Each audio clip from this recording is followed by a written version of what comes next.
pagi saudari-saudari yang dikasihi Tuhan. Selamat pagi. Perkenalkan, nama saya Maria Agnita. Pada kesempatan ini, saya bertugas sebagai fasilitator yang akan memimpin katekesi kita pada pagi hari ini.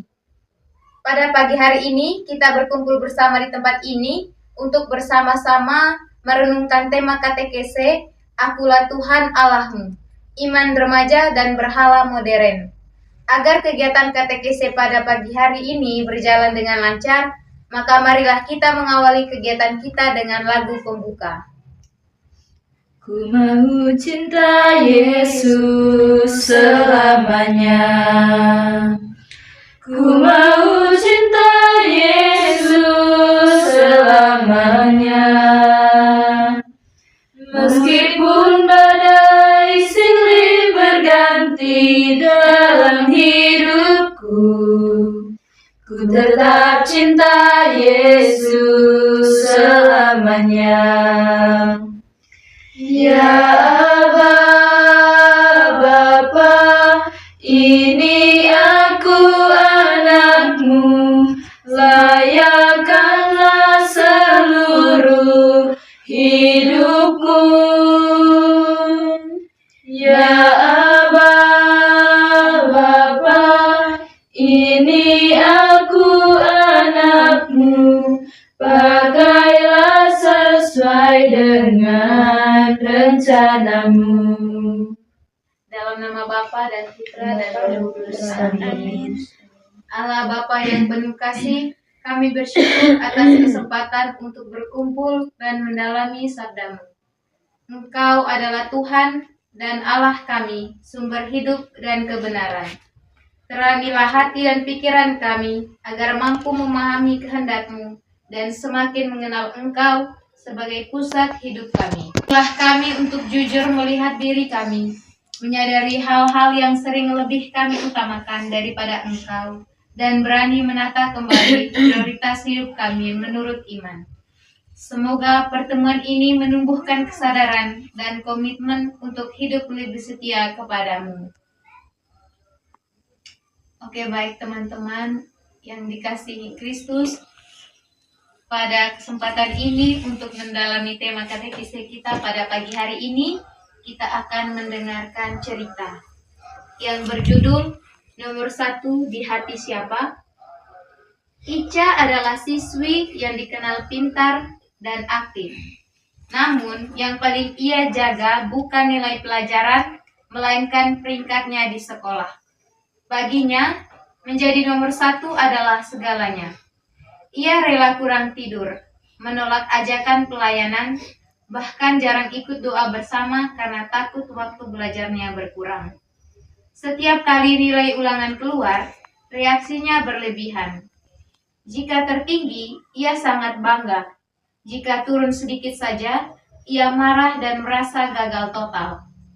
Ia mulai melihat teman sebagai pesaing, bukan lagi sebagai sahabat. Hidupnya dipenuhi kecemasan untuk tetap unggul. Sekali ia jatuh sakit menjelang ujian besar, nilainya turun cukup jauh.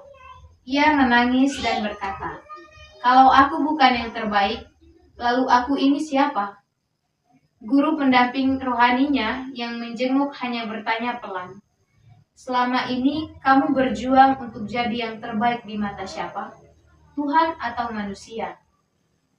Pertanyaan itu terus terngiang. Ica mulai tersadar bahwa prestasi itu baik, tetapi ia telah menjadikannya pusat hidup. Setelah pulih, ia tetap belajar dengan sungguh-sungguh, tetapi mulai kembali ikut doa dan pelayanan. Ia berkata, "Sekarang aku mau Tuhan tetap nomor 1, bukan peringkatku." Oke, teman-teman, untuk memperdalam cerita akan ada beberapa pertanyaan. Pertanyaan pertama, apa yang menjadi pusat hidup Ica pada awal cerita?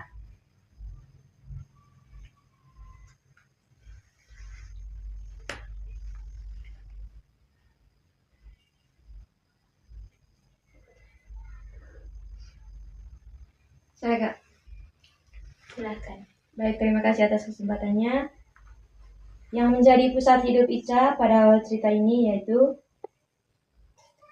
prestasi dan peringkat akademik, karena seluruh nilai, diri, dan kebahagiaannya bergantung pada hasil tersebut.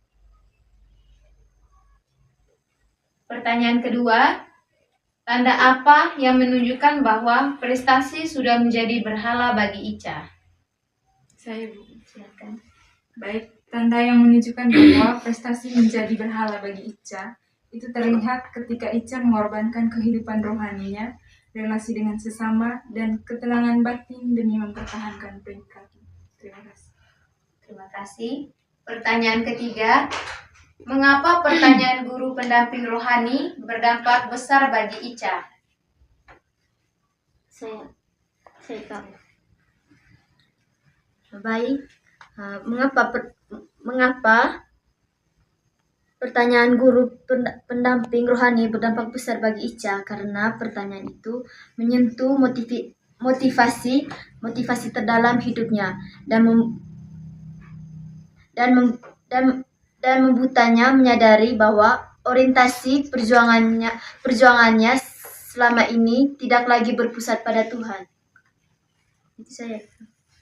Terima kasih. Pertanyaan keempat, apa perubahan yang terjadi setelah Ica menyadari hal tersebut? Saya. Silakan. Oke, baik. Perubahan yang terjadi setelah Ica menyadari hal tersebut yaitu ia tetap berusaha dan belajar, tetapi tidak lagi menjadikan prestasi sebagai pusat hidup. Ia mulai menata kembali prioritas dengan menempatkan Tuhan lebih utama. Baik, terima kasih. Terima kasih kepada teman-teman sekalian. Teman-teman, cerita ini menunjukkan bahwa hal yang baik sekalipun dapat menjadi berhala ketika dijadikan pusat hidup dan sumber utama nilai diri. Perintah pertama Dekalog menegaskan bahwa hanya Tuhan yang layak menempati posisi utama dalam hidup kita. Prestasi, popularitas, dan hal duniawi boleh dikejar, tetapi tidak boleh menggantikan Tuhan. Iman yang dewasa tampak ketika kita mampu menata prioritas dan tetap menempatkan Allah sebagai yang pertama. Teman-teman, untuk memperdalam tema katekese kita pada pagi hari ini, kembali lagi kita menimba inspirasi dari kitab suci. Untuk itu saya minta kepada kita semua untuk membuka Alkitab Keluaran bab 20 ayat 1 sampai 3. Kepada Kakak Seni saya persilahkan. Bacaan dari kitab Keluaran. Lalu Allah mengucapkan segala firman ini. Akulah Tuhan Allahmu yang membawa engkau keluar dari tanah Mesir, dari tempat perbudakan. Jangan ada padamu ilah lain di hadapanmu. Demikianlah sabda Tuhan. Syukur kepada Allah. Setelah mendengar isi teks kitab suci tadi, ayat mana yang menyentuh hati saudari-saudari sekalian? Baik, dari saya kakak, yang menarik itu di ayat 2, di mana di sini berkata, Akulah Tuhan Allahmu yang membawa engkau keluar dari tanah Mesir, dari tempat perbudakan. Di sini mengingatkan kepada kita bahwa yang membebaskan kita dari segala masalah dalam hidup kita itu hanya Tuhan, tidak ada Allah lain selain Tuhan. Terima kasih. Terima kasih. Mungkin ada lagi? Pertanyaan kedua, coba saudari-saudari sekalian kaitkan ayat-ayat kitab suci tadi dengan pengalaman yang pernah saudari-saudari alami. Baik, terima kasih fasilitator yang telah memimpin katekese pada pagi hari ini.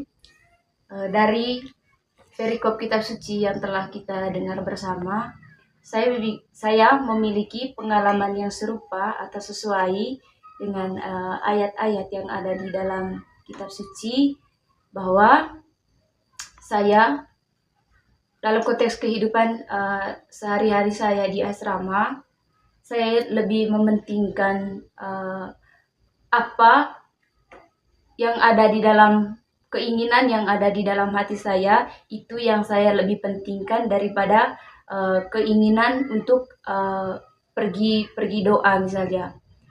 eh, saya sebagai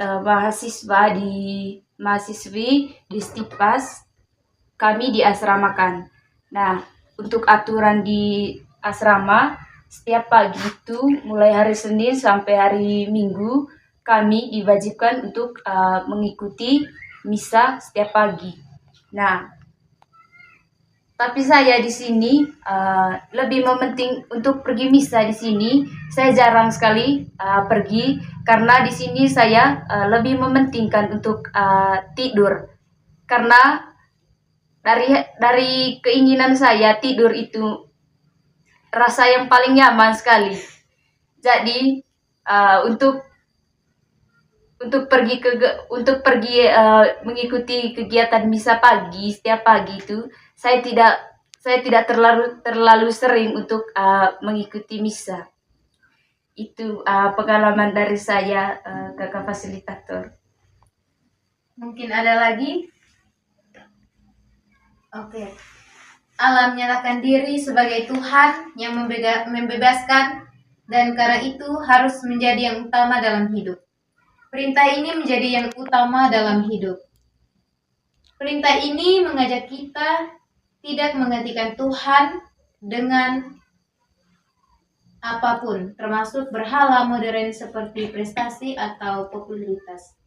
Iman yang benar menempatkan Allah sebagai pusat setiap pilihan hidup.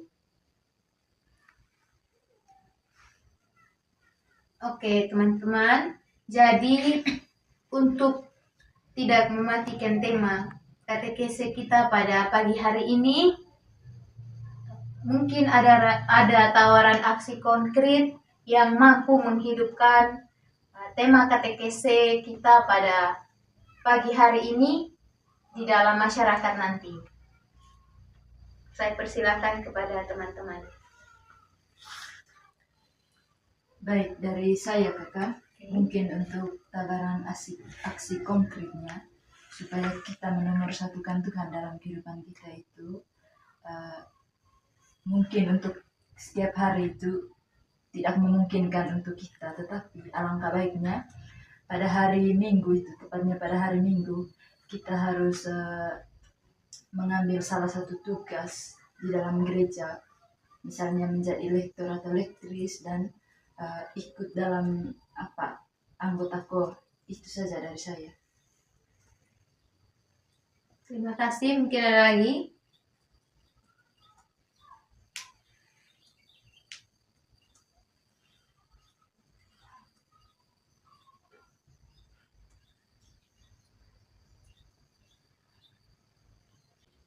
Mungkin ada tawaran aksi konkret lain?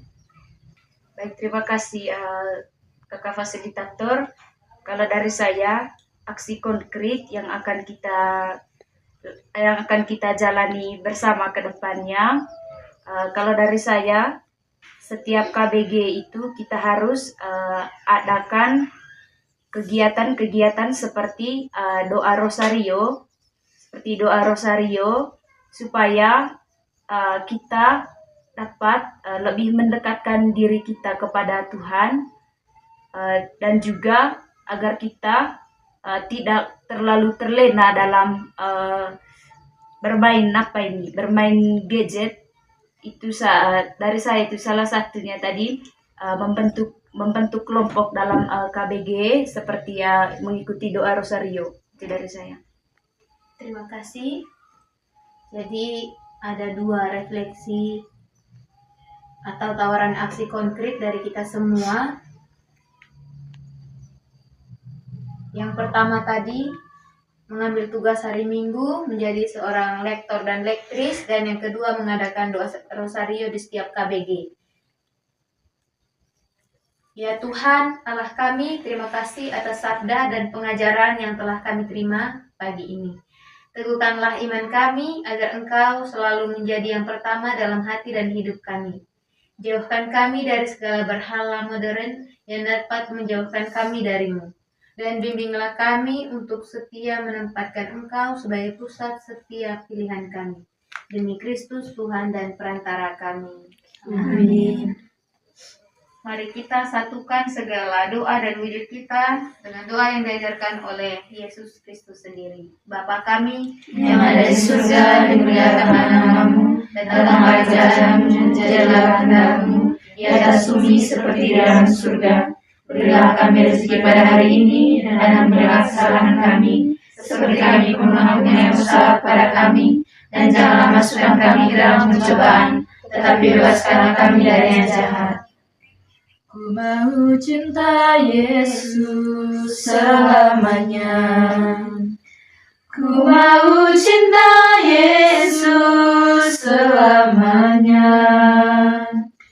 Meskipun badai silih berganti dalam hidupku, ku tetap cinta Yesus selamanya. Ya Aba, Bapa, ini aku anakmu, layakkanlah seluruh hidupku. Ya Aba, Bapa, ini aku anakmu, pakailah sesuai dengan rencanamu.